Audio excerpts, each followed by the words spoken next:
ravi d'être là ce soir à l'Aérogare pour parler bande dessinée, je crois. Si vous vous êtes déplacés, c'est pour voir un collectif d'auteurs, d'artistes, d'éditeurs talentueux. Donc, on peut déjà applaudir bien fort nos invités du soir. Je vous présenter, merci, voilà.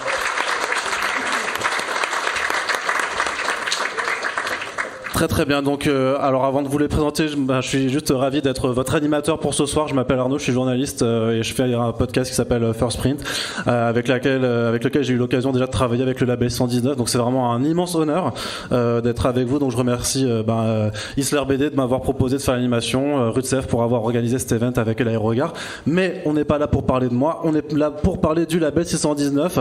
Donc je vais vous redemander d'applaudir une fois de plus donc Guillaume Sagelin, Run, Florent Maudou, Nicolas Ghisalberti et Mud qui sont là avec nous ce soir. Donc j'espère que vous allez bien. Dites bonsoir aussi. Oui. Bonsoir. Voilà, j'espère que vous êtes contents d'être ici aussi. Ah oui, c'est génial. J'ai peur, les 5 micros, ça va être un petit. Ouais, mais c'est pas grave, ça va bien se passer, ne t'en fais pas, t'as l'habitude quand même. Mais justement, peut-être qu'il y a des gens qui sont venus dans cette salle parce qu'ils ont vu de la lumière allumée, et qu'ils ont vu des bières aussi, et qui se sont dit, ça va être un moment sympa. J'aimerais bien que juste vous fassiez un tout petit tour de présentation, au cas où des personnes ne vous connaîtraient pas. Et on va faire ça dans l'ordre des aiguilles d'une montre, de façon très, très simple. Guillaume, du coup, est-ce que tu peux un petit peu juste te présenter, nous dire qu'est-ce que tu fais dans la vie, quelles sont tes BD, par exemple, que tu as faites?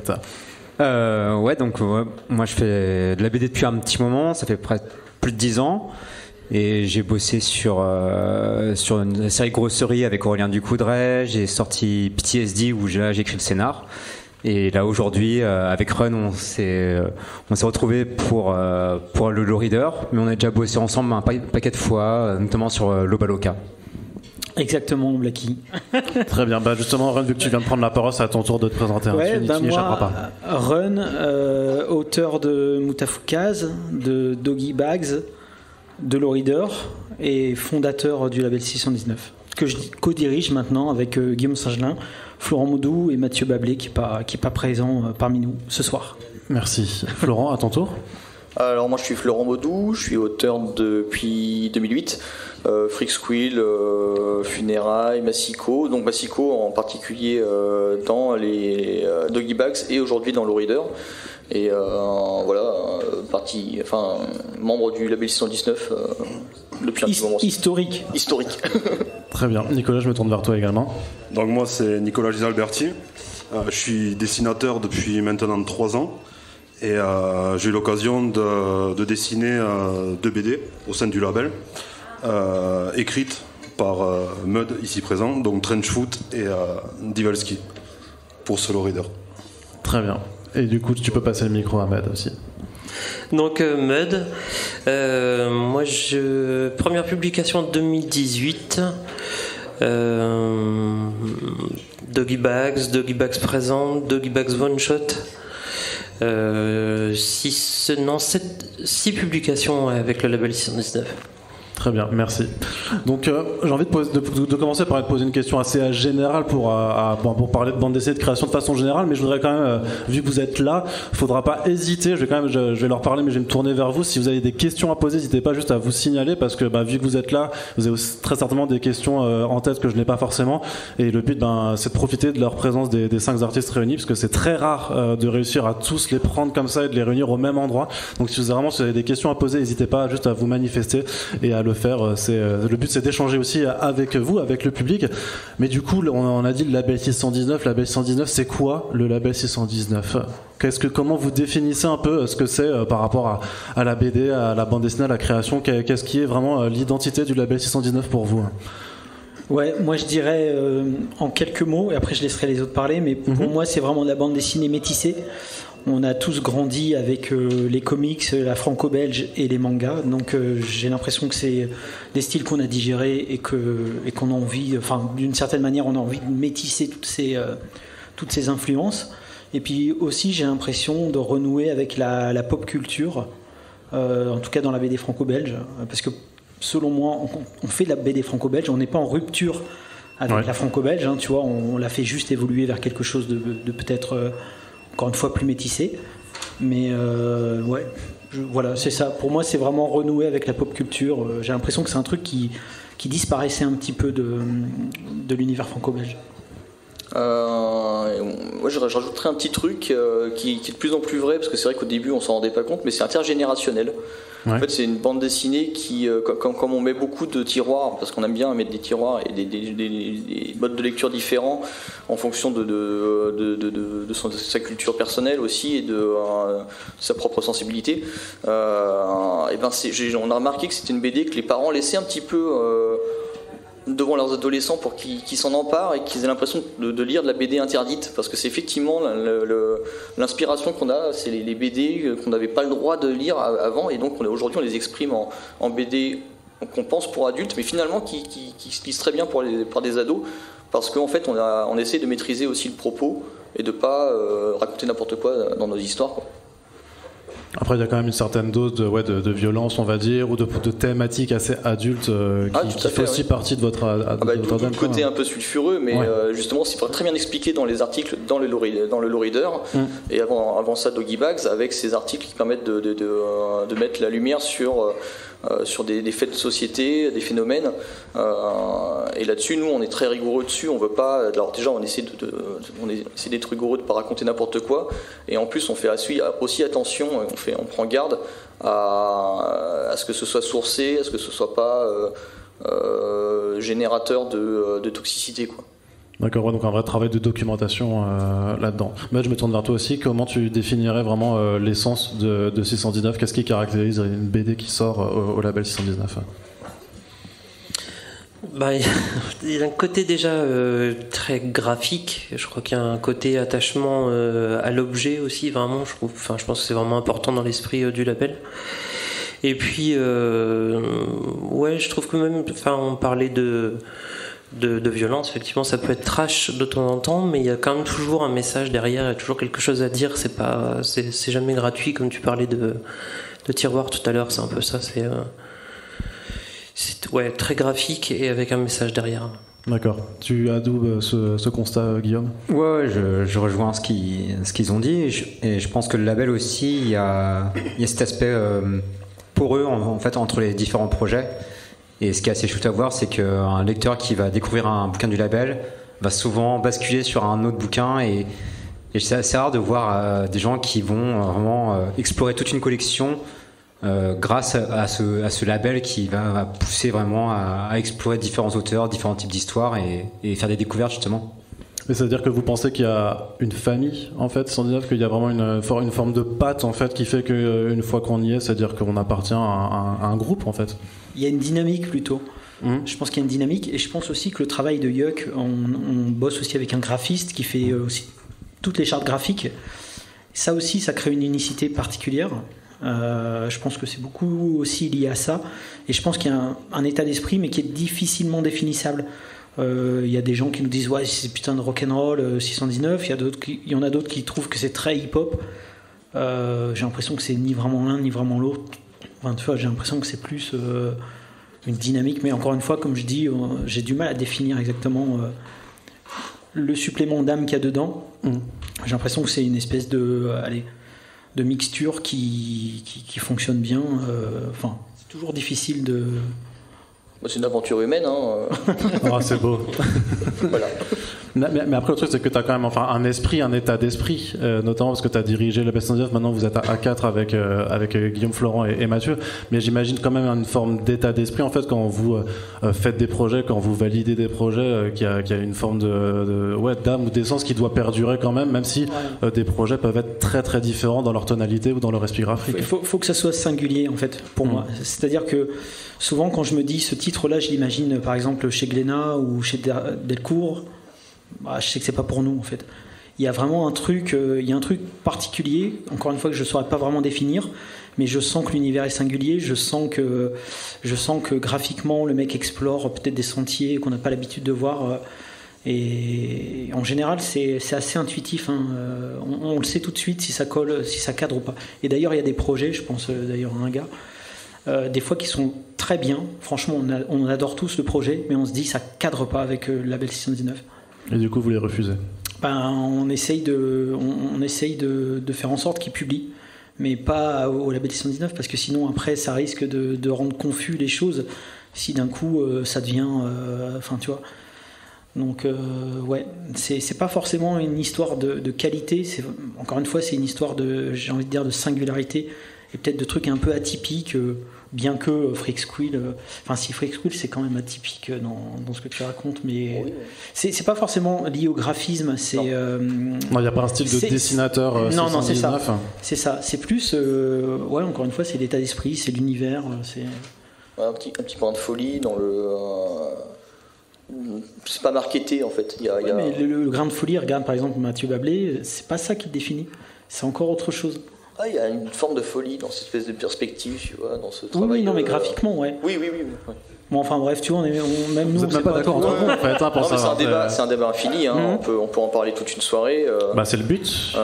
Oui, alors après ça, moi je veux plus en parler, mais c'est vrai que des fois c'est pas très parlant pour les gens qui connaissent pas tous les auteurs. Et je pense qu'il faut. Après ça, il y a des exemples assez intéressants. Tu vois, le Low Reader qui sort, c'est un florilège assez intéressant de voir. Enfin, il y a des styles vraiment très différents entre Nicolas, Guillaume, et même sur l'écriture et les dialogues, on a notre patte, notre manière de faire. Et pour autant, oui, effectivement, il y a cet ADN commun. Et cette envie commune de raconter des histoires.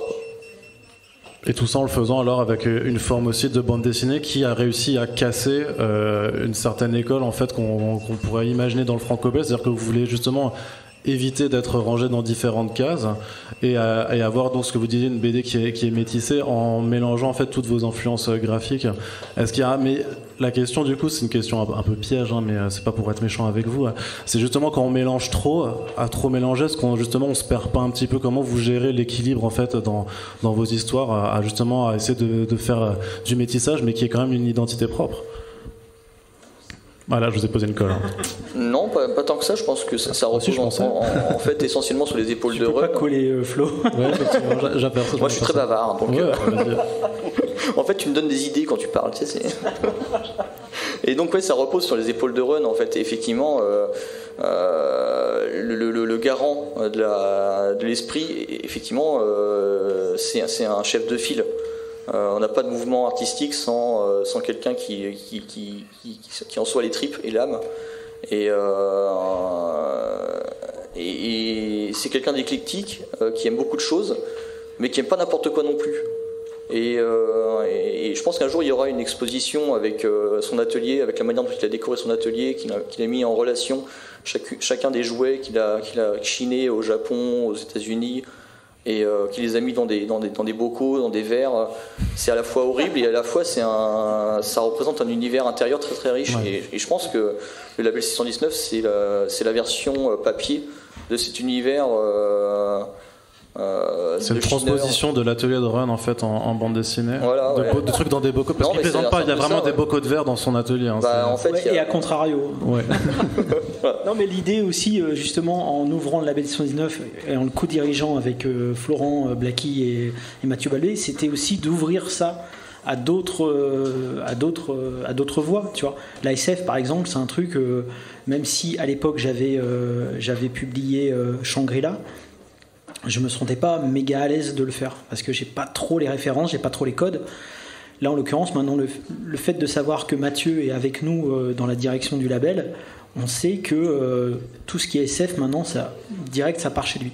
C'est-à-dire on reçoit un projet SF. Vous avez typecasté Mathieu pour la SF alors. Alors pas que ça, hein, tu vois, par exemple il continue à faire Midnight Tales et tout, mais maintenant quand on voit débouler un projet SF qui nous paraît intéressant graphiquement ou quoi, ça part direct chez Mathieu, c'est lui qui gère quoi. D'accord. Donc effectivement, moi je suis fondateur et c'est vrai qu'il y a beaucoup de mes goûts, comme il dit, assez éclectiques que j'ai mis dedans, mais là on est en train d'explorer, je pense, progressivement d'autres voies, mais j'ai quand même l'impression que Low Reader, comme à l'époque Doggy Bags, ça va être un petit peu l'ADN du label 619. Et c'est grâce à Low Reader qu'on va essayer d'explorer, justement, découvrir de nouveaux auteurs, partir dans des voies différentes, etc. quoi. Mais justement, sur cette thématique de bocaux de verre, est-ce que tu vois ça comme un laboratoire d'expérimentation, un petit musée des horreurs peut-être, ouais, de belles horreurs hein, pour le coup. Ouais, bien sûr. Ça, c'est un truc dont on parlait aussi souvent, c'est que tu vois, quand on rencontre un nouvel auteur, le mec, par exemple, il peut être Blacky, quand il est arrivé, il était stagiaire, il avait 19 ans, tu vois. Donc, bon, il se trouve qu'il faisait déjà de la BD, mais des fois, il y a des mecs qui publient des dessins sur Instagram. Les mecs sont très forts sur Instagram, mais ils ont envie de faire de la BD, mais ils ne sont pas vraiment confrontés aux contraintes d'une bande dessinée. Donc, un titre comme Low Reader, ça permet justement de faire un test avec lui. C'est-à-dire que déjà voir si ça lui plaît vraiment, voir comment on travaille ensemble, voir si on s'entend, tu vois, si on partage le même genre voir comment il est réceptif aussi par rapport à des corrections éventuelles. Et ça nous sert à ça aussi, Low Reader et anciennement Doggy Bags, c'est à recruter et à tester éventuellement des nouvelles choses, comme tu dis, laboratoire, c'est exactement ça, quoi. Puis je rebondis dessus vite fait, mais effectivement, les jeunes auteurs peuvent avoir des books super intéressants parce que c'est des choses qu'ils ont envie de faire, mais une bande dessinée, c'est 80% de dessins que tu n'as pas envie de faire en fait. C'est parce qu'une narration, c'est plus important que tout. Ouais, c'est vrai. Et tu fais un décor, tu dis ça me saoule de faire ce décor gigantesque avec tous ces personnages, mais il est indispensable. Sinon, ton truc il tombe à l'eau, quoi. Et les jeunes auteurs sont pas forcément formés à ça, à cette contrainte. Et justement, c'est à nous de leur mettre les pieds à l'étrier et de leur dire non, mais ça va pas tout le temps être drôle. Donc là, il faut que tu te défonces parce que ça va être, c'est comme ça que ce sera bien, quoi. Tu voulais dire quelque chose, Blacky ? Tout à fait, Ahmad et Blacky. Et c'est aussi, pour le reader, je trouve le fait de travailler sur des histoires courtes par rapport à des formats plus longs d'une centaine de planches, c'est vraiment une façon différente de travailler. C'est vraiment intéressant, justement, c'est comme une nouvelle par rapport à un roman, quoi. Il faut que ça impacte vite et on va peut-être moins avoir d'espace pour approfondir la psychologie des personnages, mais il faut que ce soit percutant. Il faut qu'il y ait un message fort dedans. Enfin, c'est une façon différente de travailler. C'est vraiment au-delà du côté exploratoire pour les nouveaux auteurs. Il y a une vraie façon d'écrire qui est différente et qui est intéressante, je trouve.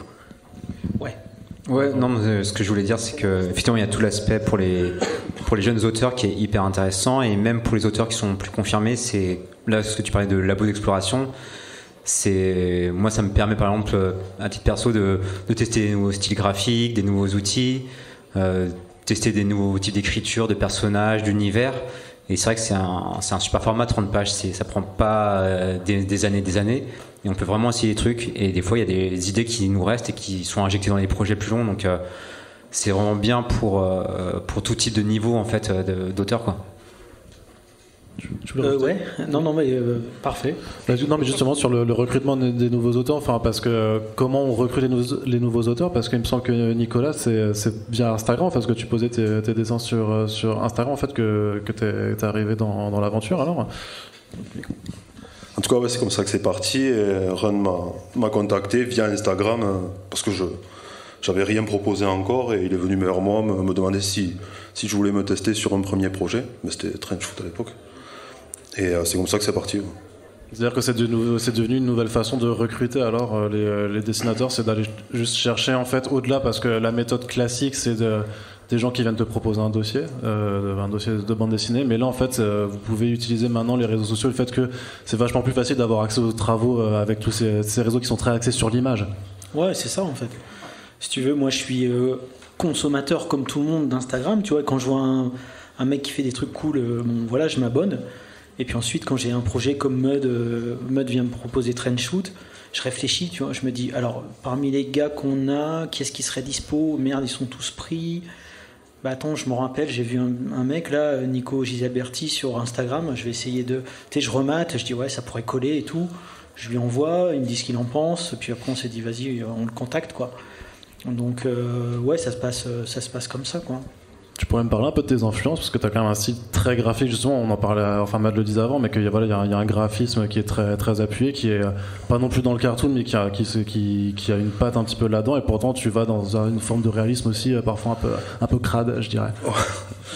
Ouais, alors mes influences, directes, je pourrais pas en donner. Après, j'ai été influencé, notamment par le label, hein, parce que j'ai commencé à lire il y a déjà un petit moment. L'univers là m'attirait énormément, cette découverte de graphismes différents, d'auteurs différents, tout ça me rendait fou, quoi. Et ensuite, en termes de dessinateur pur, je suis plus en train d'en découvrir énormément que de m'être appuyé sur des influences parce que j'étais pas forcément un grand lecteur. J'avais les classiques que tout le monde a, mais j'avais pas forcément de grosses lectures quand j'étais plus jeune, donc pas d'influence vraiment au niveau du dessin.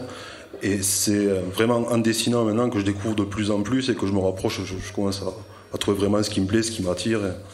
Donc j'ai pas vraiment d'influence purement marquée. Tout ce que je découvre m'influence quelque part. Et comment ça se passe votre relation de travail du coup avec Maud quand vous bossez sur un projet? Comment vous le définiriez? Il me propose d'abord une idée, on commence à bosser autour de ça, dessiner, des croquis, et lui attends, je vais te filer le micro. Lui, en fait, se base aussi sur ce que je lui envoie, il rectifie, et on évolue comme ça, et jusqu'à ce que je reçoive vraiment le scénar. Avec beaucoup d'allers-retours, en fait, et de discussions, il y a c'est ce qui prime le plus. Avant vraiment de commencer.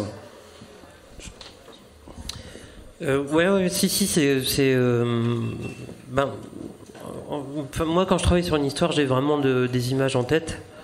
Et selon le style d'histoire, ça va évoquer plus ou moins tel ou tel style de dessin. Mais à l'inverse, j'aime bien aussi justement me plonger dans l'univers d'un dessinateur. Et c'est du coup ce que j'ai fait après pour dans le Lowrider. Me plonger à l'inverse dans son univers et en tirer une histoire à partir de là. C'est-à-dire, j'ai des choses à dire, mais après, la forme que je vais lui donner, j'aime bien mélanger effectivement avec l'univers du dessinateur pour que ça crée autre chose que juste le texte que j'ai fait à la base, quoi. Je trouve ça, voilà, c'est vraiment le dessin et les influences. C'est pour ça qu'effectivement on parle beaucoup via Instagram notamment ou téléphone, etc. Avant même que le projet ait vraiment sa forme définitive, quoi. On échange déjà beaucoup sur des choses qu'on a vues, des choses qu'on écoute, ça peut être la musique, ça peut être de la BD, du cinéma, ça passe par plein d'influences en fait, comme on disait tout à l'heure, c'est assez vaste. Je pense qu'on se retrouve un peu tous quand même dans le label sur des références qu'on a quand même communes. Aussi, je pense que c'est peut-être ça au niveau de l'esprit qui est un peu commun. Je pense qu'on a quand même des références phares. Déjà en termes de cinéma, déjà en termes de films, ce genre de choses, en termes d'univers musicaux, en termes de... effectivement, il y a déjà un univers qui était installé. Moi, quand je suis arrivé à 619, il y avait déjà un univers qui était installé. C'est ce qu'on disait tout à l'heure, c'est que c'est des choses que j'avais lues, que j'avais vues, qui me semblaient cool, parce qu'effectivement, j'avais envie d'écrire, mais pas forcément pour une BD traditionnelle. Je voulais avoir l'impression que je peux faire un peu ce que je veux, en fait, écrire ce que je veux sans me dire oui mais ça va être trop violent, ou ça c'est peut-être trop adulte, ou ça c'est peut-être trop barré. Donc et là oui, donc du coup effectivement quand moi je me suis tourné vers Run, en plus au début j'avais que des textes, donc démarcher un éditeur avec uniquement des textes c'est vraiment difficile parce que c'est heureusement, il m'a donné l'occasion pour qu'on se rencontre, et c'est en discutant ensemble, en fait, justement, on a un peu confronté nos références et on s'est rendu compte que finalement on était à peu près dans le même univers et que ça pourrait coller, quoi. Mais c'est vrai qu'au début, arriver juste avec un texte en disant ouais, j'ai envie de raconter ça, j'ai écrit ça, en BD, ça renvoie pas vraiment à grand chose, quoi. Donc, ouais, je pense qu'on se retrouve. Moi j'ai rencontré pour la première fois aujourd'hui Guillaume avec qui j'ai eu le plus l'occasion de discuter cet après-midi. Ouais, tout de suite ça accroche parce que on parle de la même chose, quoi. Enfin, on se retrouve sur des trucs. Donc je pense que c'est ça vraiment l'esprit 619. Mais c'est ça, c'est bien que tu parles de ça aussi, parce qu'il y a beaucoup de gens qui s'imaginent que le label 619, on est tous genre dans un hangar, tu vois, et tout le monde bosse ensemble et waouh, c'est la teuf et tout. Mais en fait, il y a plein de gens qui se sont. C'est pas le cas ? Non. Il n'y a pas le hangar 619 ? Non, mais ça serait sympa, quoi. Mais il y a même plein de gens au sein du label 619 qui ne se sont jamais vus, ni même jamais parlé, en fait, si tu veux. Pendant 13 ans, j'ai centralisé. Maintenant, on est plusieurs à le faire. Mais malgré tout, les auteurs qui bossent avec nous, parfois, n'ont même jamais communiqué l'un avec l'autre, en fait. C'est des cellules secrètes. Canal historique. Et ta relation, justement, toujours sur ces questions de relation de travail entre auteur et artiste, c'est quelque chose qui change à chaque fois en fonction du projet et en fonction de la personne avec qui tu signes, ou genre t'es le même mec tyrannique avec tous les gens avec qui tu bosses, parce que c'est un peu la rumeur quand même. Non, mais par exemple, je sais qu'avec, par exemple, sur Devil's Cay, pardon pour l'accent, moi je dis Devil's Cay. À partir du moment où le projet ça venait d'eux, c'est tout simple, c'est-à-dire que voilà, eux ils bossent ensemble de leur côté, ensuite ils m'envoient un storyboard. Là pour le coup le storyboard, parce que c'était bien tendu, on devait sortir 3 BD pour le 26 janvier, donc il y avait tout sur le feu en même temps. Donc j'avais demandé un coup de main Blacky pour remater le storyboard sur Skype, tu vois. Puis ça c'est pour moi c'est la priorité, c'était d'abord savoir où on fout les pieds. Donc on a un storyboard, et puis s'il y a des corrections, on les renvoie, et puis c'est tout, quoi. Après les mecs, ils sont, j'ai envie de dire, ils finissent le truc tout seuls. Après il y a d'autres auteurs beaucoup plus jeunes qu'il faut prendre vraiment pas à pas. Et puis il y a des auteurs comme, je sais pas, un Florent, c'est lui qui va te faire des cours en fait. Donc on s'adapte, même moi quand j'écris des scripts, je m'adapte aussi à l'auteur que j'en fasse. Des fois je suis très descriptif dans ce qui va se passer, et je fais même quasiment du storyboard. Quand je bosse avec un Blacky, avec un Guillaume Saint-Gelin, pardon, je fais, tu vois, c'est limite c'est quoi, une pièce de théâtre, et puis c'est lui qui met en scène, tu vois. Donc moi je m'adapte vraiment aux auteurs. Si tu veux, il n'y a pas de recette que j'applique à tout le monde en fait. C'est comme ça qu'on bosse, et tout le monde bosse comme ça, quoi. Ouais, puis après il y a une spécificité aussi, c'est quand tu es auteur et artiste du même, sur un même bouquin, j'imagine que ça change aussi la façon de travailler, peut-être que ça permet de travailler plus rapidement. Florent, je me tourne vers toi. Quand tu es scénariste et dessinateur, oui, bien sûr, ça permet de travailler assez rapidement, parce que effectivement on n'attend pas les retours du scénariste, et là on y va, quoi. Mais je voulais rebondir juste sur un truc par rapport à ce qu'a dit Ron, et effectivement on relit beaucoup en fait nos histoires entre nous, on se les relit, on se les passe, et je pense que c'est un truc qu'on partage avec Rue de Sèvres, qui lisent beaucoup aussi les bandes dessinées qu'ils vont publier, et ça vraiment c'est un truc super, parce que c'est assez nouveau pour nous, et on se dit voilà c'est vraiment intéressant de bosser dans un milieu hyper professionnalisé, quoi. D'accord. Et justement, vu qu'on parle de Rue de Sèvres, parce qu'effectivement vous étiez chez un autre éditeur avant, et maintenant vous êtes ça, qu'est-ce qui a motivé cette rencontre? Comment ça s'est passé un peu? Parce que justement on devait normalement fêter ce lancement à Angoulême, qui n'a pas eu lieu du coup, donc c'est un mini Angoulême presque ici. Mais est-ce que vous pouvez un peu nous raconter comment vous êtes arrivé chez eux? Blacky, t'as pas beaucoup parlé. Ouais. Oh, c'est la pression. Blacky, tu dois raconter l'histoire. Non, mais moi je pense que ce qui a été vraiment bien avec Rue de Sèvres, c'est que là on parlait beaucoup justement de la relation très famille qu'on a entre éditeurs, auteurs, scénaristes, et je pense qu'il nous a vraiment marqué avec Rue de Sèvres, c'est que quand on les a rencontrés, c'est en fait la philosophie a matché directement. En fait on sentait qu'ils avaient le même intérêt que nous sur l'édition, sur les histoires, sur la création, et mine de rien c'est pas si courant de se retrouver autant avec un autre éditeur, et je pense que c'est ce qui nous a vraiment charmé. Il y a un côté, c'est un peu mieux de dire ça, mais c'est très humain, quoi. C'est vraiment genre on s'est dit c'est des gens à qui on veut travailler, quoi. Et c'est pas le cas de tous les éditeurs. Nous on a rencontré des éditeurs qui nous parlaient pas de livres en fait, tout simplement, ni même d'histoire, quoi. Je trouve ça. Vous parlez de quoi? De quoi ils nous parlaient? Peut-être pire, je sais pas, de baseball, de tout, de rien, de qu'est-ce qu'on avait comme projet, etc. Mais plus en termes de titres et de chiffres et de volume de production. Ouais, c'est ça. C'est pas vous faites quoi comme BD, c'est vous faites combien de BD? C'était très business directement, quoi. Alors que donc c'est pas que ça, quoi. Ouais. C'est des histoires, tu vois. Ça tasse pas à prendre en compte, oui, mais c'est plus intéressant pour vous si la partie créative est d'abord mise en avant de parler juste de volume de publication. Et puis surtout, quand on est arrivé, alors je me souviens quand on est arrivé chez Rue de Sèvres, déjà il y avait tout le monde. C'est-à-dire, il y avait les maquettistes, les commerciaux, il y avait le boss, il y avait tout le monde. Il y avait Nadia, l'éditrice, Nadia d'ailleurs qui avait lu les BD. Donc voilà, je rejoins par rapport à ce que tu disais. Donc ça, effectivement, déjà tu te dis ils nous connaissent, tu vois, il se passe un truc, on sait pourquoi on est là, tu vois, on n'est pas en train de parler dans le vent, il y a un truc concret qui se passe. Donc je crois que c'est ça, plus le professionnalisme des équipes, plus le côté humain qui est passé, qui a fait qu'on s'est dit c'est là qu'on doit être plutôt qu'ailleurs en fait. Et c'est après de cette rencontre aussi qu'est née la volonté de faire l'anthologie Low Reader, donc de poursuivre en fait cette aventure pour raconter ces courtes histoires en fait qui sont quand même très BD de genre, très rentre dedans, avec quand même une différence par rapport à ce que vous avez pu faire avant sur Doggy Bag, c'est qu'il y a un corbeau qui sert un peu de fil conducteur, de narrateur, de fil conducteur. Pourquoi t'es passionné de corbeau du coup? Non. Non, en fait un peu quand même. Ouais.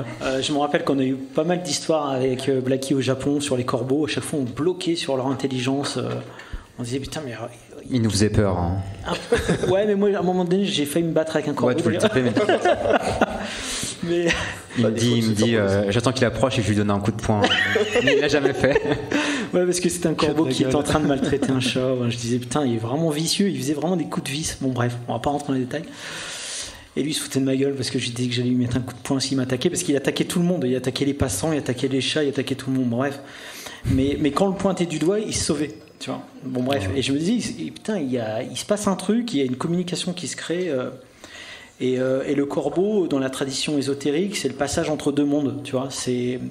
En Europe, ça a beaucoup représenté la mort, c'était le compagnon des sorcières, etc. Mais aussi il y a cet aspect renaissance que je trouve super. En plus du côté graphique de l'animal que j'adore, tu vois, son plumage noir, sa tronche, quoi, même son croissement qui est lugubre. Enfin, il y a tout qui fait que je trouvais que c'était l'animal parfait pour une espèce de renaissance d'un Doggy Bags. Et en plus, quoi de mieux qu'un oiseau pour aller d'une histoire à une autre, quoi, tu vois. Je trouve que même...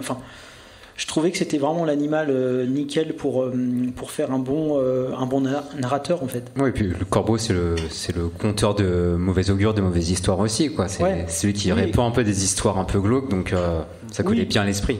Ouais, c'est ça, ce côté lettre anonyme et tout. Enfin, il y a un imaginaire autour du corbeau qui fait que ça matche parfaitement avec l'ADN aussi du label, quoi. Et du coup, il y avait une idée aussi de vouloir imposer un corbeau dans chaque histoire, alors, histoire de le mettre un petit peu en clin d'œil, on va dire. Gentiment, tu vois. L'idée, c'est quand même de se dire, ça serait bien si dans une des cases, il y a un corbeau, tu vois, mais... Oui, puis ça se fait assez naturellement, hein. Le corbeau, c'est vraiment, comme tu dis, c'est graphique. À un moment donné, c'est aussi un charognard, donc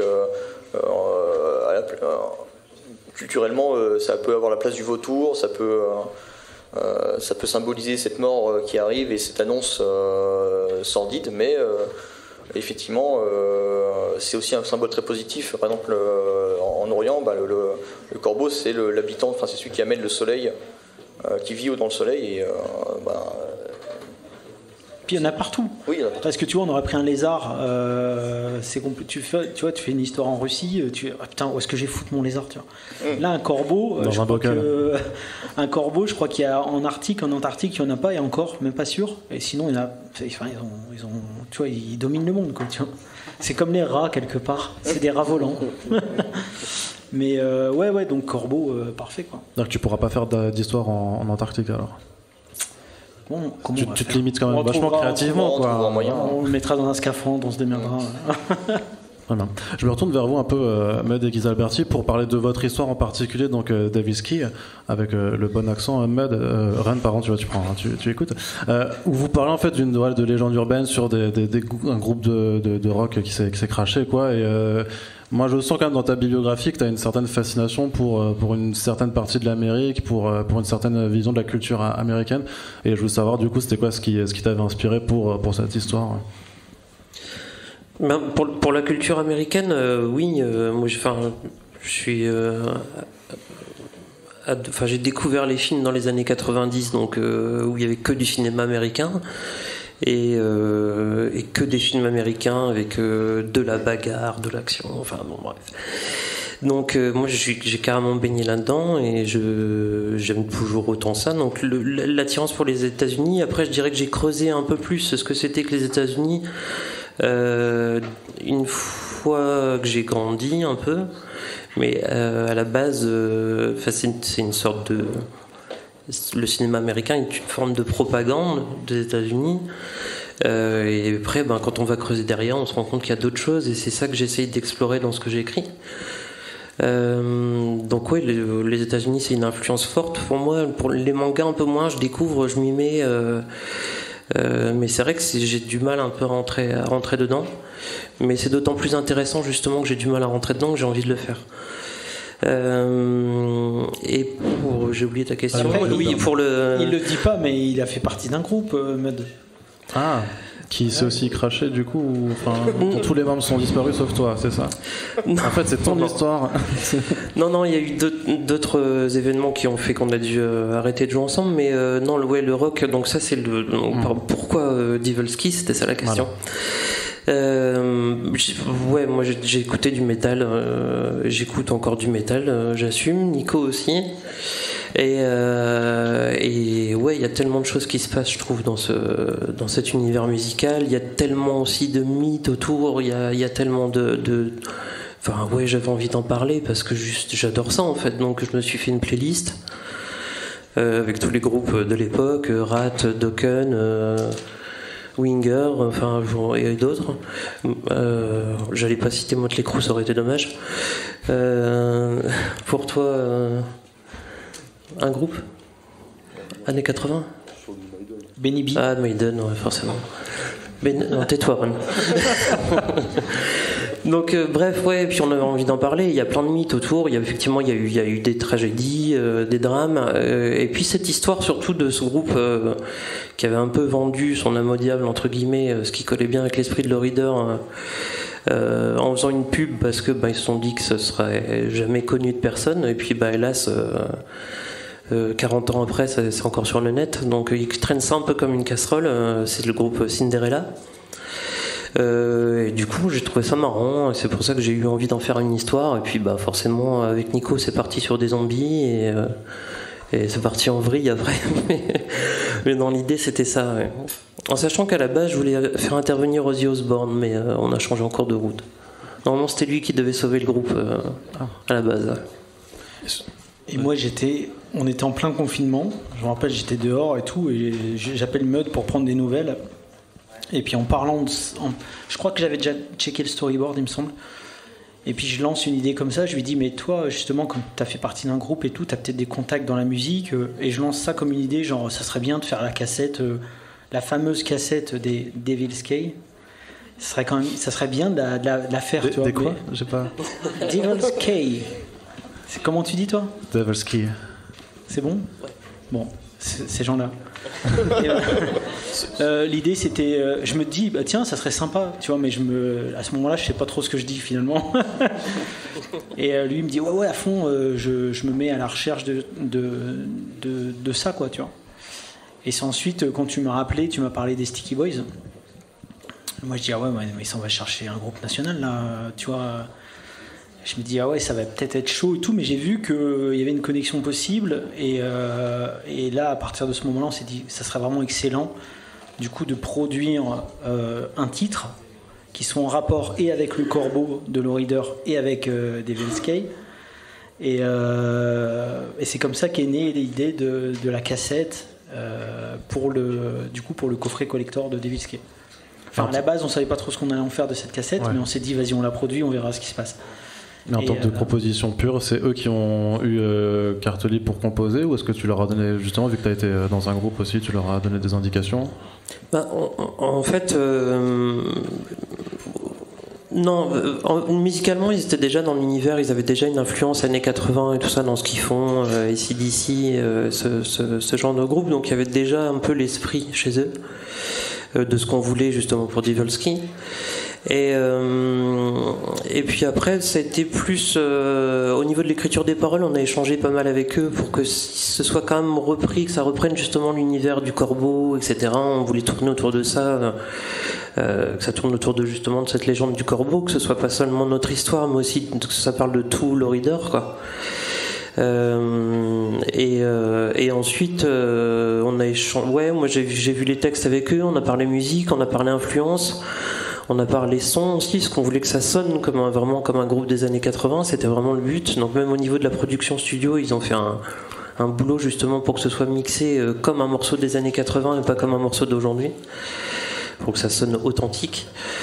Et puis ensuite, quand on a échangé sur les textes, moi je leur ai filé une prière en vieil allemand, un truc viking avec une formule magique qu'ils ont casée dans le morceau, qui est une sorte d'invocation un peu satanique au milieu du truc. Mais c'est un truc authentique qui est sur des manuscrits ça existe vraiment. C'est pour ça qu'on est à Metz ce soir. Ouais, ça crée des choses bizarres. T'as vu Evil Dead ou pas? Parce que... Mais moi je voulais que ce soit Mud qui gère ça, parce que moi je me disais, il maîtrise son univers musical, en tout cas l'univers musical qu'il y a dans la BD. Moi je me sentais pas à la hauteur, je me suis dit je vais me retrouver en face des mecs, ils vont parler de ref et tout, je vais te paumer, tu vois. Donc je me suis dit vas-y Mud, c'est toi qui gères les conversations. C'est toi qui vois le genre de truc qu'il faut. Moi je me sentais complètement perdu par rapport à ça. Et ouais, c'est tout. Et j'ai dit juste, nous on produit le truc derrière, donc voilà, tu vois comment ça marche. Et du coup, et la phase B qu'on a fait pour histoire d'avoir une phase B et de rentrer là un petit peu plus dans j'ai envie de dire, dans la diégèse de Lowrider, avec ce côté un petit peu poltergeist. Tu te dis, il va se passer un truc si j'écoute ça. D'ailleurs, c'est écrit ne pas écouter sur la phase B, tu vois.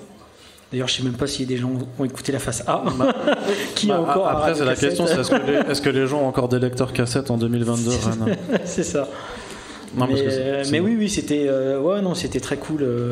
C'était très cool. Ok. Je me retourne vers toi de nouveau, Florent, pour ton histoire aussi chez Waffen Cub, où tu reprends un personnage, Masiko, qui était présent depuis des années, depuis les débuts, en fait. Et pas que, en fait, je reprends aussi des personnages de Blackie. C'est des personnages qui avaient inauguré Doggy Bags en fait à l'époque. Ouais. Et tout le monde demandait une suite à Blackie en disant quand est-ce qu'on sait la suite pour cette héroïne, tout ça. Et en fait j'étais parti dans l'idée de faire Masiko contre les loups-garous, et puis je me suis dit mais attends, ça fait sens et tout. Donc, j'en parle à Run, j'en parle à Blackie me fait ok c'est cool, ça marche, pas de problème. C'est cool, bon bah voilà, je me fais plaisir. Une grosse histoire avec des motards, avec des loups-garous, parce que en dehors du corbeau, c'est vrai que le loup, animal de meute, tout ça, il y a aussi un rapport assez étroit avec le label 619. Et quand on a sorti le premier Doggy Bags, les gens ont cru qu'on était un club de bikers, quoi. Et voilà, bon, pour ce Lowrider, on s'est dit tiens, ça ferait sens de repartir sur ce truc-là, de raconter quelque chose, mais surtout quelque chose qui soit bien. Et c'est parce que l'idée nous semblait bonne, quand j'en ai parlé, l'idée semblait bonne, que ça racontait l'histoire d'une mère qui doit soigner sa fille et qui se retrouve confrontée à une bande de bikers, et que ça faisait sens par rapport à l'histoire en elle-même, qu'on s'est dit tiens, on va faire un truc mais archi fan service, quoi. Ouais. Mais y aller à fond dedans, mais en assumant à fond et en étant vraiment carré au niveau de l'histoire quand même. Ouais, et puis Doggy Bags 1, dans le Doggy Bags 1, il y avait Masiko pour la première fois, première apparition de Masiko, et les loups-garous de Blackie. Ouais, de la première histoire avec les Pouces, tu vois. Donc là, l'idée c'était de se dire tiens, on va faire une espèce de crossover entre les deux univers, enfin son idée. Ça va faire sens dans le renouveau chez Rue de Sèvres, en fait, tu vois, tout simplement. Et toujours dans un registre aussi très exploitation, en fait, parce que ça... Oui, complètement. Là, Ron m'a dirigé un petit peu, il m'a dit tiens, ça serait cool que tu fasses ce genre de lumière et que tu reprennes ces couleurs-là de la couve de Doggy Bags. Enfin, très peu. Hein. Ouais, un petit peu quand même. Ouais, tu peux le dire, franchement, s'il a été tiré en fait, c'est tout bête. Mais ça aurait été très bien sans mon attention. Ouais, mais il s'en rend pas compte, mais des fois, c'est juste un ou deux mots et ça te dirige, quand tu te drives et tu te dis, tiens... Rouge et vert, en l'occurrence. Oui, c'est ça, voilà. Mais oui, mais il suffit de ça, hein, et puis voilà. Et puis c'est vrai qu'effectivement, ça... ces couleurs qui sont vraiment très néon années 80, c'est un truc que j'aurais peut-être pas abordé naturellement avec mes jus habituels sur Funérailles et des trucs comme ça. Et là, je suis vraiment parti sur une espèce de bichromie, trichromie pour le coup, parce qu'effectivement, il y a ce jaune aussi qui revient. Et on obtient quelque chose de très plus impactant et très 80, très exploitation. Film d'action aussi. J'ai repris aussi ce truc d'Akira avec les traînées de lumière que Blackie avait repris aussi dans son Doggy Bags. Donc Tu les cherches pour les montrer aux gens ou Non, Tu te remémores. C'est des toutes petites cases quand même, ça va être difficile de montrer aux ceux qui sont en fond de la salle. Je me réextasie devant le dessin de. Vous avez un run qui s'extasie en direct devant vous, c'est très très rare aussi. Ça change pas beaucoup de ma tête habituelle. Hein. Mais justement, de toute façon, vous êtes tous des pros et vous avez l'habitude, mais c'est toujours plus facile ou plus difficile de devoir quand même se canaliser pour faire une histoire en seulement 30 pages par rapport à quand vous avez, on va dire, plus de liberté pour vous étaler. Est-ce que c'est plus simple ou est-ce que c'est plus compliqué ? Alors je vais rejoindre Blacky sur l'exploration en fait. Ce côté exploration, tu te donnes 30 pages et tu te dis allez je vais faire autre chose parce que en fait j'ai déjà exploré d'autres trucs dans ma bande dessinée. Je suis coincé pour des raisons éditoriales parce que je vais pas faire n'importe quoi dans ma bande dessinée, dans ma série. Il faut pas partir dans tous les sens. Mais là par contre pour une fois tu te dis tiens j'ai 30 pages, je vais tenter un truc. Et au contraire je pense que c'est une respiration. C'est pas moins vu que, enfin moi je le vois moins comme une contrainte que comme une récréation. Ouais, récréation. Comme une récréation qui permet de. Bon après ça c'est pas que du plaisir et de la glandouille. Hein. C'est à la fois c'est effectivement un champ nouveau et à la fois il faut se cadrer. Sinon tu fais n'importe quoi et effectivement à un moment donné tu sors de la ligne éditoriale. C'est dangereux. Enfin.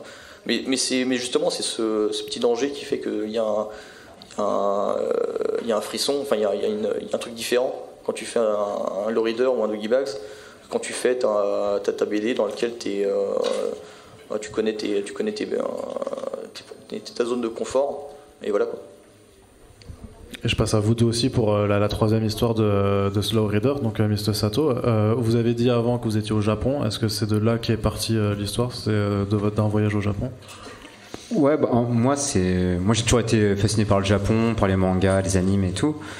Et pour vraiment revenir au début, c'est vrai que moi j'avais fait 2 stages avec Ron quand j'étais encore à vingtaine. Et à un moment il m'avait proposé, il m'a dit tiens là je lance le film Mutafukaz en production et ça va se passer avec un studio japonais.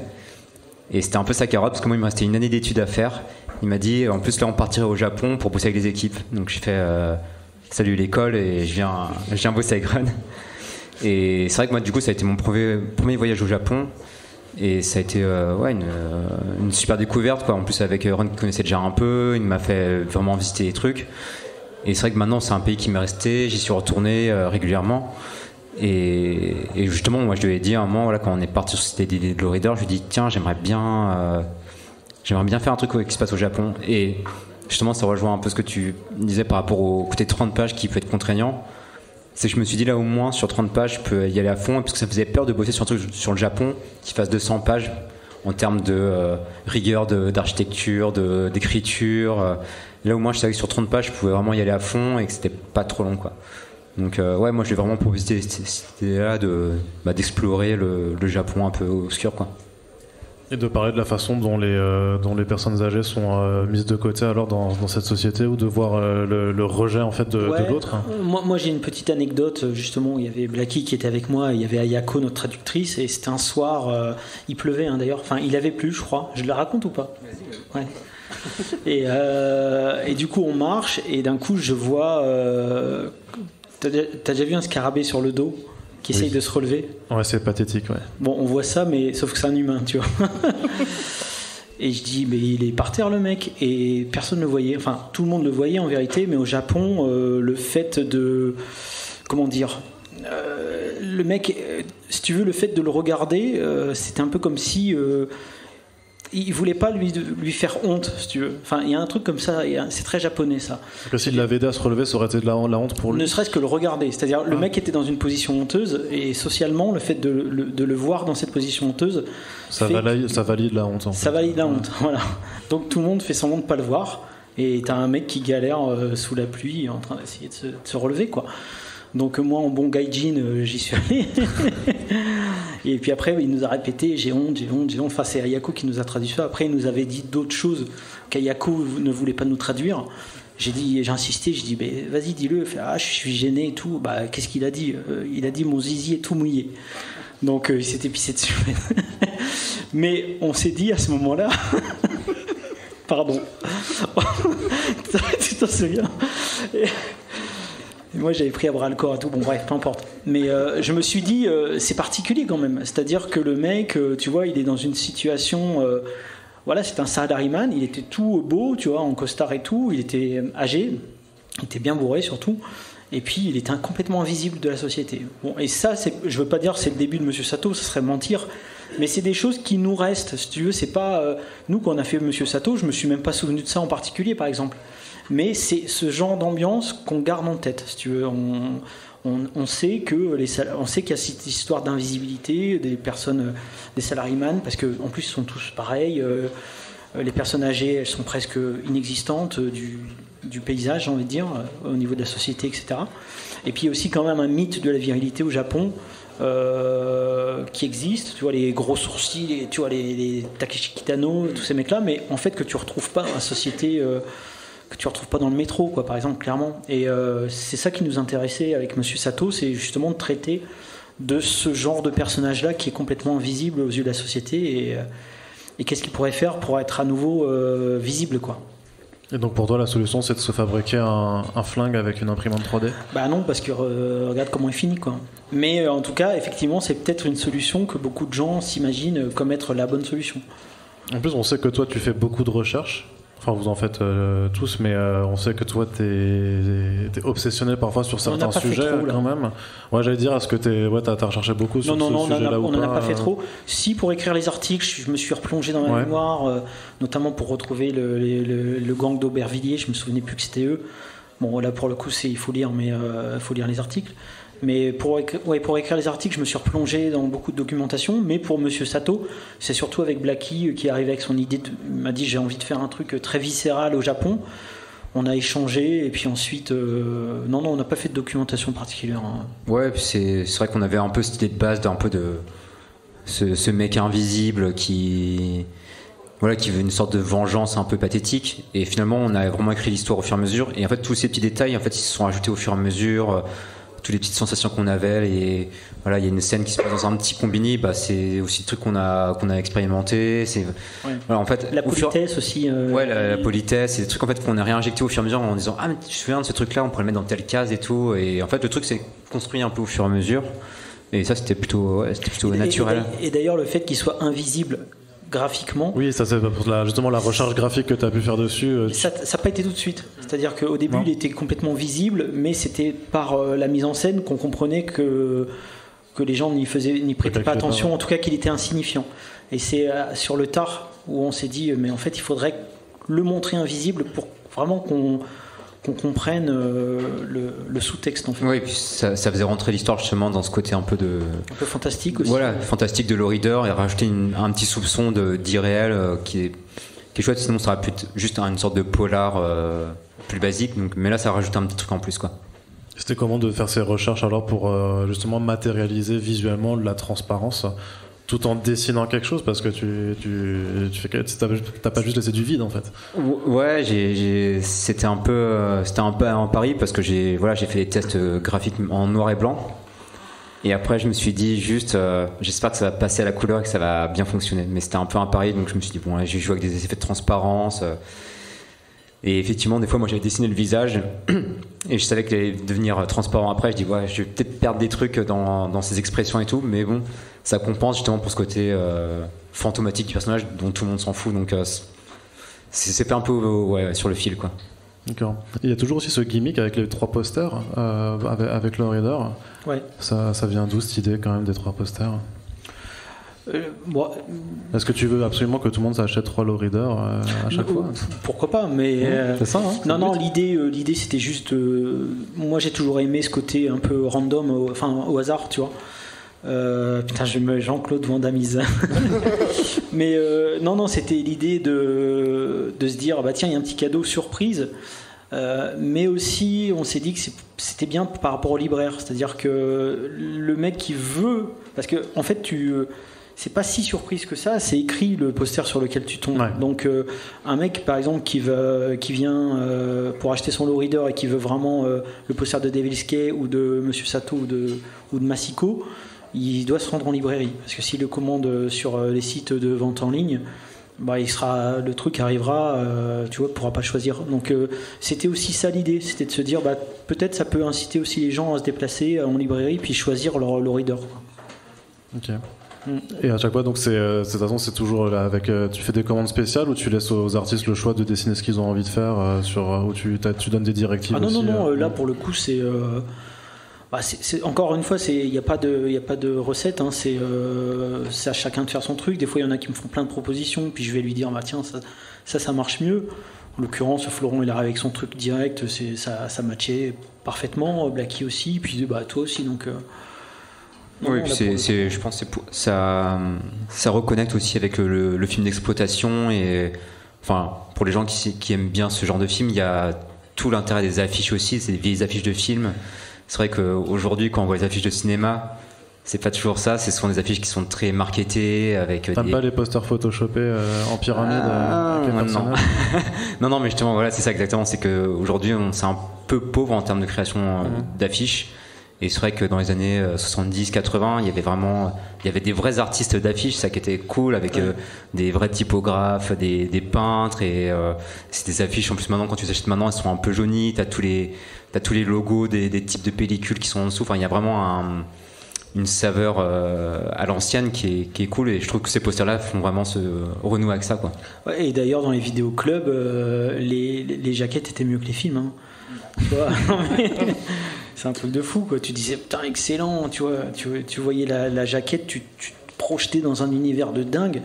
Puis le film était juste nul, quoi, mais la jaquette. C'est une façon de projeter vos souvenirs de jeunesse dans les vidéoclubs avec ça, alors. Ouais, il y a une espèce de petite Madeleine de Proust, mais en même temps, c'est jouer avec tous ces codes. Ouais, je pense que ça vient de là, en fait. D'accord. Combien de temps ça prend en tout de faire un low reader? Ouais, on peut pas dire. Est-ce que vous dormez quand vous faites ça, je crois pas que Ron dorme beaucoup. Ouais, si. Attends, moi je dors quand même bien. Je fais mes 8 heures. Non, mais après je fais que bosser par contre. Mais là, par exemple, combien de temps ça met de faire un low reader? Parce que t'as la création de l'histoire, surtout quand toi tu la scénarises aussi, mais t'as la coordination avec toutes les équipes. Les gens s'imaginent que, tu vois, on bosse un low reader 1, puis ensuite, une fois que c'est fini, on va bosser le low reader 2 et tout. En fait, pour l'instant, il y a 4 low readers sur le feu. Okay. Plus des projets dont on n'a pas encore sur lesquels on n'a pas communiqué, plus ma BD et tout. Et en fait, c'est comme si t'imagines, t'as une cuisinière et puis t'as plein de petites casseroles et puis tu vois laquelle est prête à sortir du truc, quoi. Donc combien de temps ça met, j'en sais rien. Moi, je sais que le low reader 3, par exemple, sur les 3 histoires, il y en a déjà 2 qui sont finies et qui étaient finies avant même celle de low reader 1, tu vois. Donc c'est une espèce de Tetris un peu chelou où encore une fois, ouais, c'est vraiment ça l'image, c'est que tu as plein de casseroles sur le feu et puis tu jongles en permanence, donc je peux pas dire précisément combien de temps ça prend en fait. D'accord. Et c'est une façon de travailler parce qu'en plus c'est des histoires qui sont faites en plus de chacun. À mon niveau, hein, parce que eux c'est différent. Non, mais je me tourne vers Florent avec Free Squill ou toi avec Frontier et avec tous vos autres projets, c'est que c'est des histoires du coup qui viennent se greffer en plus alors que vous avez quand même d'autres projets à faire. Donc j'imagine que vous aussi vous avez votre propre cuisinière avec ces casseroles. Oui, c'est ça. Pour regarder l'image. Dans l'administration c'est toujours pareil. Hein, on jongle avec les projets et puis il y a aussi le fait d'arriver à le caler quelque part dans toute la série de projets qu'on a à faire. Mais pour autant, oui, on lui donne du temps, on lui donne de l'énergie et puis voilà, on y consacre ce qu'il faut, quoi, je pense. Mais lui, c'est une machine, Florent. Ah, c'est pas un être humain? C'est pas un être humain? Non. Ah, d'accord. Non. Mais lui, il enchaîne, tu vois, Funérailles. En même temps, il est sur A Short Story, un projet qu'on est en train de faire, qui est juste... ce qu'il a fait dedans, c'est juste phénoménal. D'un coup, il fait j'aimerais bien quand même participer au low reader 1. Non, mais t'es sérieux? Tu vas voir où tu vas trouver le temps, tu vois. Moi, franchement, il m'impressionne à ce niveau-là. Flo, c'est un truc de fou, quoi. C'est que t'as pas envie de te reposer? Non, parce que... Non, mais il fait tomber une planche par jour, tu vois, c'est parce nous, c'est la narration, en fait. C'est l'envie de raconter des histoires et ça, c'est un truc qu'on a en commun dans tous les membres du label 619. C'est vraiment raconter. Et en fait, une histoire, elle est contée que lorsqu'elle est écoutée. et l'élu. Donc moi je suis pressé en fait. J'ai juste envie de savoir comment les gens ont aimé ou pas aimé. Oh, mais il a la capacité d'être pressé, hein, parce que moi aussi je suis pressé, mais je fais pas une planche par jour. Hein. Bah faut s'y mettre. Hein. Ah ouais. Bah tu feras mes planches. Hein. Mais ça c'est quelque chose que vous avez fait. Parfois vous entraidez, non, des fois, sur c'est surtout moi qui demande de l'aide. Ouais. Moi je me tourne vers vous aussi quand même, parce que j'avais dit que vous pouvez aussi interagir avec les auteurs, les artistes présents. Donc si quelqu'un a envie de poser une question aux auteurs, c'est le moment, ne soyez pas timide, il n'y a pas de questions nulles. Ouais, il faut faire vite je crois, c'est ça? Ouais, on avait un peu de retard, mais du coup ils vont pas tarder à démarrer. Est-ce qu'on a de le temps quand même pour poser des questions dans ce cas un petit peu? On a du temps? Ouais, 5-10 minutes, donc lâchez-vous. Donc vous pouvez soit venir le micro là, j'ai pas le Covid. Sinon vous les dites fort et je les répète après juste pour qu'ils, si jamais ils entendent pas. Mais faut pas hésiter. Sinon, je commence à leur parler de trucs nuls. Donc voilà, faut pas faire ça. Oui, monsieur. Tout à l'heure, Ren, il disait que, par exemple, pour les projets d'SF, ça va être plus dirigé, par exemple, vers Mathieu, ça va être plus son univers à lui, ce domaine-là. Est-ce que pour Florent, pour toi ou pour Guillaume, chacun a un type à lui, en fait, de SF pour Mathieu? Moi, c'est les BD de fesses. Donc il demande est-ce que chacun des auteurs des co-éditeurs en fait a un type de BD. Moi je le dis juste pour l'enregistrement du coup. Hein, c'est pour ça. Pardon. Je sais que vous êtes vieux, mais vous êtes pas sourd. Merde, on est enregistré. Putain, oui, c'est pour ça. Merde. Donc on sait maintenant, Florent, que tu fais des BD de cul. Voilà, c'est dit.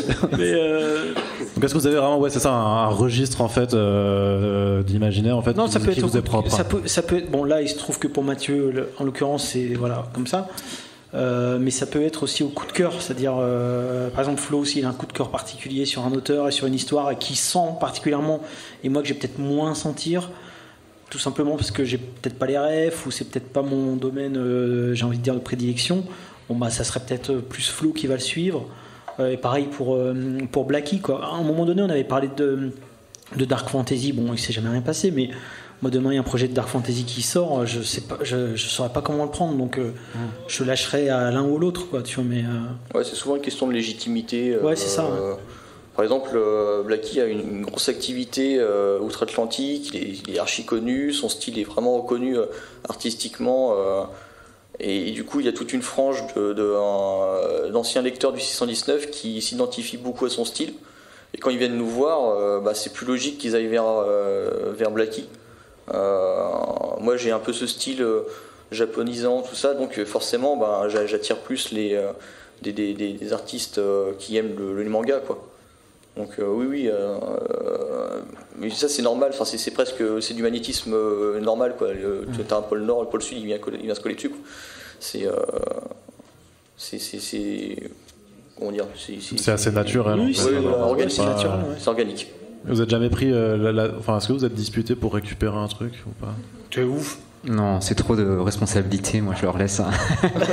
non, mais c'est vrai qu'on va pas se diviser par rapport à un genre du street ou de la SF pour Mathieu, c'est plus soit en fait ça va être des rencontres assez humaines, parce que les auteurs qui proposent un projet souvent vont en fait, maintenant ça se fait assez bien, c'est qu'ils vont contacter soit Mathieu, soit Florent, soit moi, soit Run, en fonction un peu de leur affinité avec l'auteur, et c'est là que il va y avoir un lien qui va se créer, et du coup peut-être un suivi de projet plus approfondi. Après c'est vrai que nous on discute toujours tous ensemble, puis s'il y a un coup de cœur, c'est vrai que Mathieu là il réfléchit à des projets de SF, mais je pense que l'idée c'est pas non plus qu'il fasse tous les projets de SF du label, hein, c'est pas ça non plus l'idée, quoi.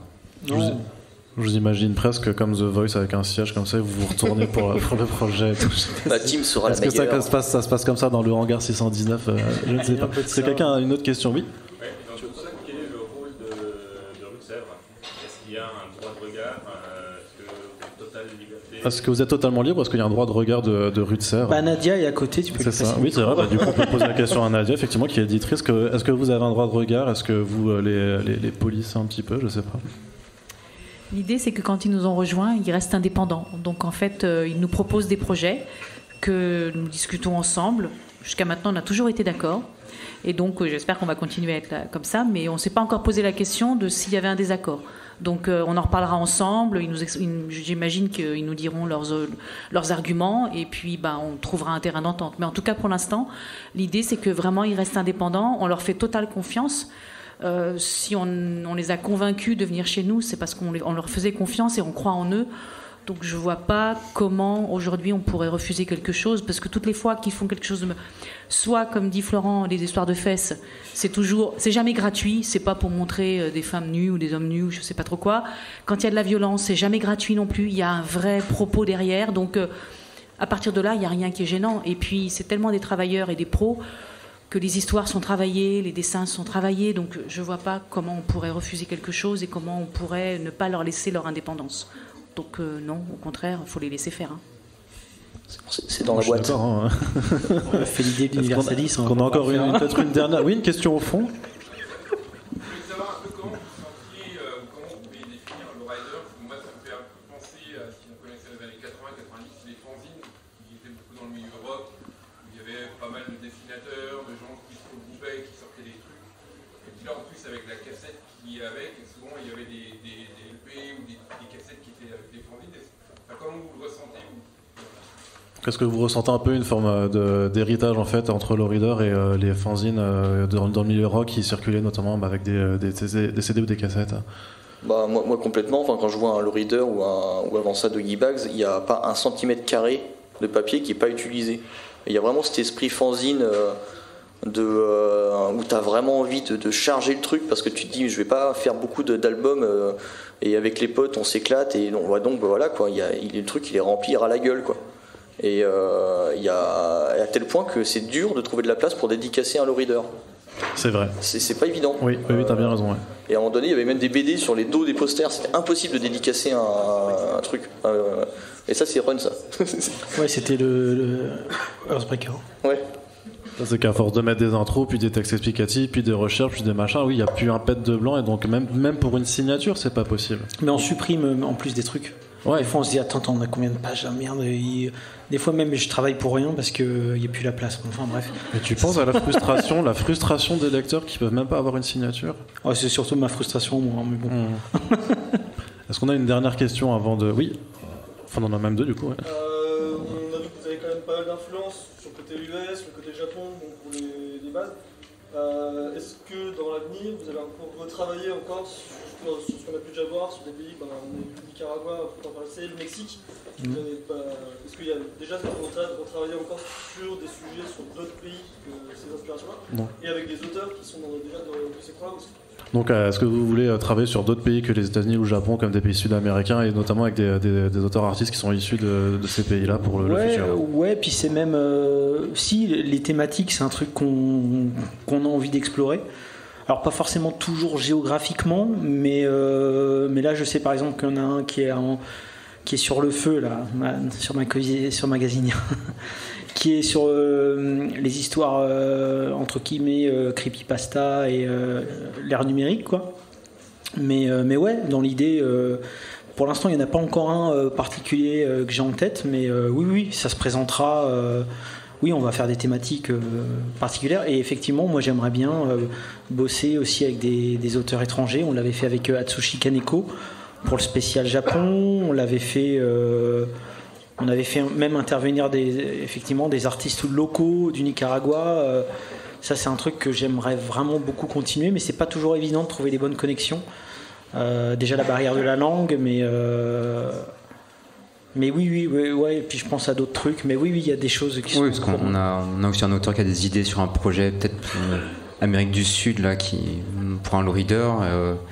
C'est vrai que les US et le Japon, c'est souvent un peu les deux phares culturels qu'on a en général, mais moi je trouve ça super d'explorer... je pense qu'il y a plein d'histoires hyper intéressantes à faire par exemple sur l'Afrique, sur l'Amérique du Sud, même sur les pays baltiques, mais voilà, après il faut trouver justement les auteurs qui soient suffisamment concernés, intéressés par ces domaines-là. Je pense qu'il y en a, hein, donc il faut... Mais clairement, c'est une volonté. Ouais. Et que ce soit des pays avec des corbeaux dedans aussi, alors. Sinon ça marche pas. Il y aura toujours un corbeau dedans, dans les pays. Mais là, par exemple, même, j'oublie, mais c'est vrai que Sean Pierce, c'est un Américain qui fait des peintures à l'huile, qui fait la cover. Là, par exemple, cette illustre-là, c'est Vissare, c'est un mec que j'ai rencontré sur Instagram, qui est, on voit là, qui est mexicain. Ouais.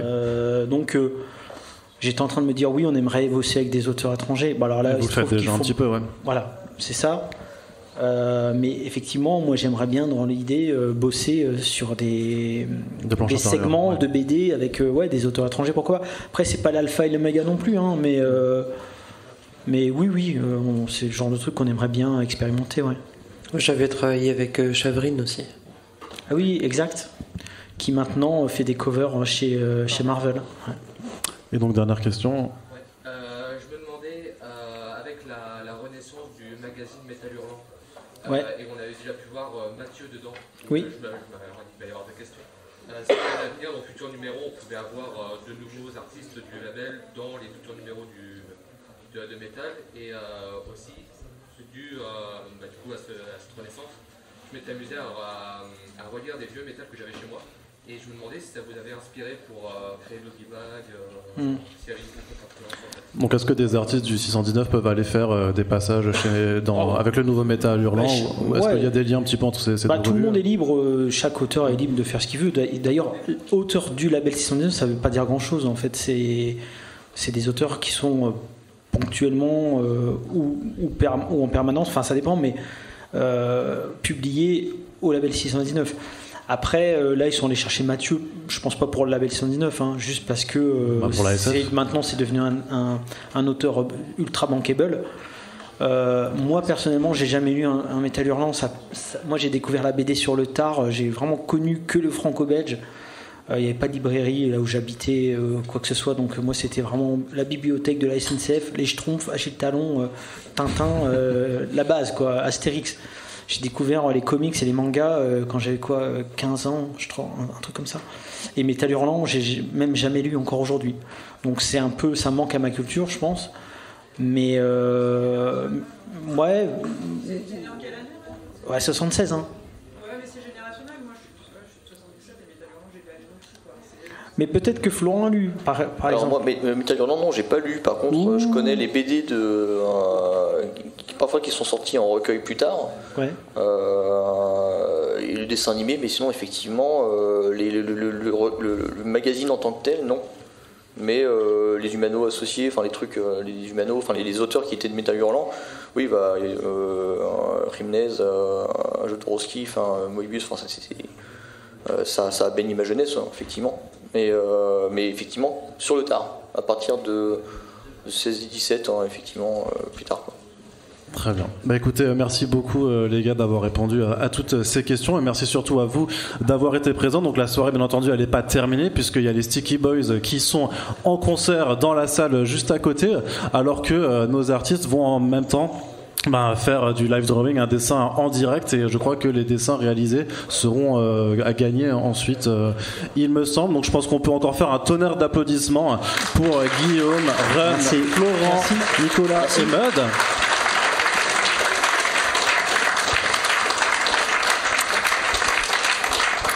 Voilà, j'ai pas de bonne conclusion, donc merci juste encore à vous, et puis très bonne poursuite de soirée. Merci à tous. Merci. Bonne soirée.